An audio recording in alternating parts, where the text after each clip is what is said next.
الحمد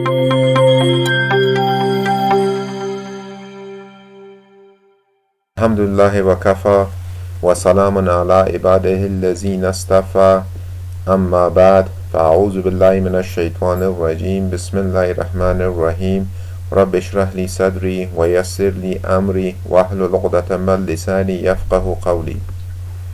امین به برگزایم د مدني محاکم و اصولو د ښوونیزو ویډیوګانو او د محاکمو د اداري او مالی فساد د رازونو په سلسله کې مو دا وپتیله چې په مدني دعواو کې چې کوم حقوقي اصطلاحات کارول کیږي او موږ هر وخت له دغو اصطلاحاتو یا ترمینالوژۍ سره وخت نه وخت سره کار لرو، نو د دې ضرورت په درس سره او د الله جل جلاله په توفیق سره دا د دغه ویډیو پنځولو لپاره ستاسو په شوپر کې یم. امید دی چې د حقوقي اصطلاحاتو قاموس په نامه دغه ویډیو تاسو ته ګټوره تمامه شي. نو که چیرې ویډیو مو خوښه شي نو ضرور یې لایک او شیر کړئ. کوم اصطلاحات چې په دغه ویډیو کې مو رانغاړلي عبارت دي له: لومړی دعوا د محکمې پر وړاندې له پردي څخه د حق غوښتل دي. دوهم استدعای مدني حق غوښتنه د رسمي عریضې له لارې ده. دریم حقوقي عریضه هغه مطبوعه یا بیان لرونکې پاڼه ده چې د عارض د شکایت او غوښتنو د تحریر په منظور عامو خلکو ته ورکول کیږي. رسمي عرایض د قیمت او مسلسل نمبر درلودونکي وي چې د مالیې وزارت د اړوندې شعبې لخوا مهر پرې لګول کیږي. څلورم حقیقي شخص د انساني ټولنې هر فرد ته اطلاق کیږي چې په ټولنه کې مشخص حقوق او مسئولیتونه لري. پنځم حکمي شخص سازمان، نهاد، شرکت یا مؤسسه د حقوقي یا حکمي شخص اطلاق کیږي. شپږم عارض هغه حقیقي او حکمي شخص دی چې پوره حقوقي او شرعي اهلیت ولري، اړوند مقام ته خپل شکایت او غوښتنه وړاندې کړې وي او د قانون له احکامو سره سم د هغې د څېړنې غوښتونکی وي. اووم معروض علیه اطلاق پر هغه حقیقي او حکمي شخص کیږي چې پوره حقوقي اهلیت لرونکی وي او د عارض د شکایت طرف وګرځي. اتم مدعی هغه شخص چې د حق غوښتلو لپاره شرعي او حقوقي اهلیت ولري، مدعی ورته ویل کیږي. نهم مدعی علیه هغه شخص چې شرعي او حقوقي اهلیت ولري او له هغه څخه حق غوښتل کیږي. مدعا بها یا مدعی بها مورد دعوی مال یا غوښتل کیدونکي شي ته مدعا بها ویل کیږي. یولسم استلام د اداري اسنادو له جملې څخه هغه مهم سند دی چې په واسطه مختلف دولتي او خصوصي ارګانونه د نظر وړ موضوعاتو په اړه د معلوماتو د لاسته راوړلو لپاره له افرادو او نورو مراجعو څخه له پورته نه ښکته او له ښکته څخه پورته استفاده کوي. استلام د مکتوب برعکس د ثبت نمبر نه لري او د اخیستونکي مرجع څخه د ځواب د رایه کولو مستلزم وي. دولسم متدیان د متدعي جمع حالت دی چې دعوا کوونکي ته ویل کیږي. دیارلسم مدعیون د مدعي جمع حالت ته مدعیون ویل کیږي. څوارلسم مدني دعوا هغه دعوا ده چې د حقوقي اعمال او حقوقي حوادثو څخه رامنځته کیږي. پنځلسم تجارتي دعوا هغه دعوا ده چې د تجارتي اختلافاتو څخه رامنځته کیږي. شپاړسم اهلیت عبارت د هغه ظرفیت څخه دی چې یو څوک د حق د لرلو او د حق د کارولو لپاره له ځان سره لري.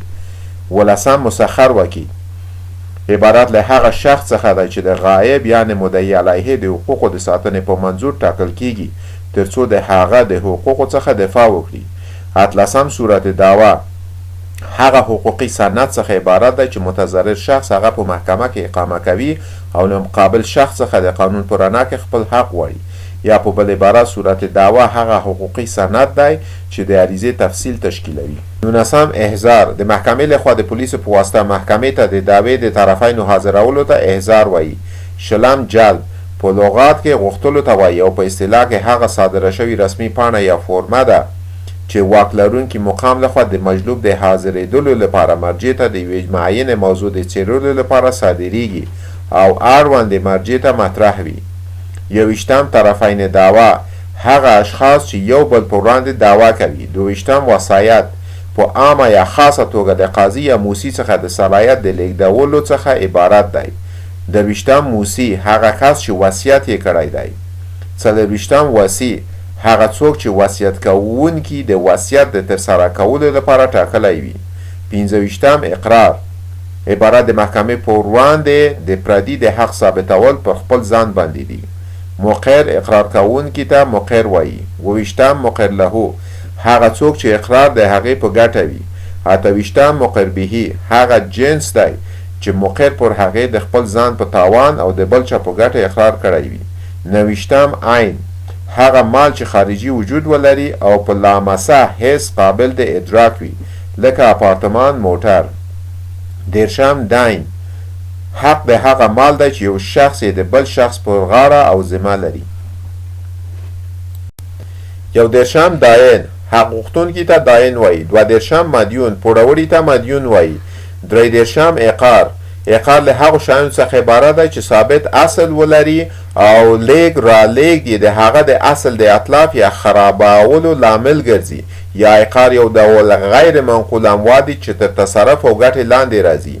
څلور دیرشم مملوکه هغه ځمکه یا جایداد ته ویل کیږي چې په خپله د شخص لخوا اخیستل شوي او اسناد یې هم د همدغه شخص په نوم وي. پنځه دیرشم متروکه هغه جایداد یا مال دی چې شخص ته په میراث پاتې شوی وي. شپږ دیرشم بینه هغه دلیل دی چې د حقیقت په اظهارولو دلالت وکړي او د محکمې په وړاندې د ثبوت د وسیلې په صفت وړاندې شي. اووه دیرشم خطي بیانه عبارت د هغې بیانې څخه دی چې په یوه سند سره مستنده شوی وي. اته دیرشم شهادت بیانه عبارت د هغې بیانې څخه دی د شاهدانو په شهادت مبتني وي.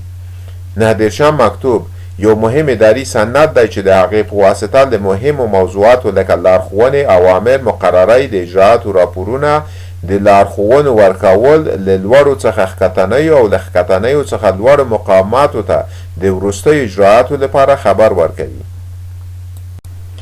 څلوېښتم اسناد د سند جمع ده او د هغې نوشتې څخه عبارت دی چې د دعوې او دفاع په مقام کې قابل د اعتبار وي.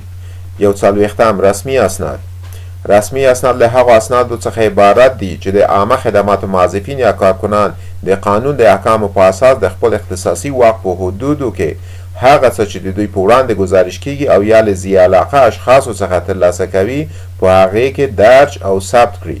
دغه شان رسمي اسناد د محاکمو قطعي فیصلې او قرارونه په هغه صورت کې چې له جعل او تزویر څخه خالی وي او د قضا په دیوان یا دولتي اداره کې په خوندي توګه ثبت شوي مثبته اسناد بلل کیږي او د الزام او اثبات دلیل کېدای شي. دوه څلوېښتم عرفي یا غیر رسمي اسناد هغو اسنادو ته ویل کیږي چې د رسمي اسنادو ځانګړنه یې نه وي خپله کړې خو اړونده کسانو ورباندې لاسلیک، مهر او یا د ګوتې نښه لګولې وي. یا په بل عبارت عرفي سند هغه سند ته ویل کیږي چې د یو شخص په خط او کتابت لیکل شوی او لاسلیک شوی وي او د اهل خبره کسانو لخوا تثبیت شوی وي. د مثال په توګه رسمي سند د اعتبار وړ دی او عرفي اسناد چې د دعوې طرفین د مهر، لاسلیک او یا د ګوتې د نښې له لارې وړاندې کوي مکلف دی چې خپله امضا، مهر او یا د ګوتې نښه تصدیق او یا رد کړي. درې څلوېښتم اهل خبره مسلکي اشخاص دي چې په ځانګړې برخه کې کافي تجربه او تخصص لري. څلور څلوېښتم ادله جمع د دلیل ده د ثبوت هغه وسایل چې په عدلي او قضایي مراجعو کې د یوې قضیې لپاره د حکم اسباب تشکیلوي. پنځه څلوېښتم شاهد هغه چاته ویل کیږي چې پیښه په خپلو سترګو لیدلې وي او یا د پنځګونو حواسو په واسطه درک کړې وي او وغواړي د پیښې په اړه د طرفینو په حضور په محکمه کې د قاضي په وړاندې د اشهادو په لفظ سره خبر ورکړي. شپږ څلوېښتم قرینه عربي معنس لفظ او جمع قرائن دي چې په پښتو او دري ژبو په همدې نامه سره یادېږي. په لغات کې د علامې نښې په معنا سره راځي او قرینه په اصطلاح کې د هغې واقع استنباط او راویستل دي چې ثابته نه وي د هغې واقع څخه چې ثابته وي، یا د مجهول واقع ثابتول دي د معلوم واقعې څخه د هغې علاقې له مخې چې د دواړو په منځ کې شتون لري. اووه څلوېښتم قسم یمین قسم د مدعي له هغه حق څخه عبارت دی چې کله مدعي د نور اثباتیه مدارک او دلایلو له وړاندې کولو څخه عاجزه شي کولی شي مقابل لوري ته قسم توجیه کړي او محکمه د مدعي د همدغه مطالبې په اساس مدعي علیه ته قسم ورکوي.